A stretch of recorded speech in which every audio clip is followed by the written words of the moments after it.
ပုံစံချောက်ကြနေရတဲ့ညောင်းကလည်းကြော်ရတယ်မတူပါဘူးရှင်ဒီမှာတက်တယ်လို့တခါလေးတိတ်ကြော်ပါ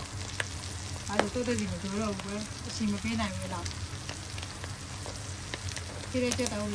တက်တော့စလုံးဝနေနေတော့မဟုတ်တက်တာနင်းရဖြူရပေါ့နော်တော့တော့ရမယ်ဒီမှာရဲ့ပုံစံချောက်ကြော်နေပေါ့လေဒီမှာတကန်ချောက်ကြော်တာစားချင်ကြလည်းမကောင်းဘူးလို့မထင်နဲ့တော့သူရင်ရှူသွားလိမ့်မယ်အကြီးကတော့စားလေစီအရင်ကြီးမထည့်ထားဘူးပဲသိလားစီအရင်စားတော့ဒီကဝါတော့လေဒါစီနည်းနည်းလေးနဲ့ကြောနေရလေဒီခွေးချင်ထည့်မယ်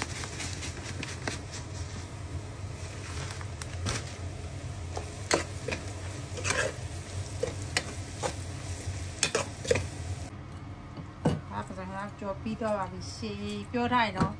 အရသာတူရရှုံးသွားလိမ့်မယ်လို့စရှိစားမကောက်ဘူးလားပြောနေဒီမှာကြည့်ရှိုးလိုက်ဆက်လိုက်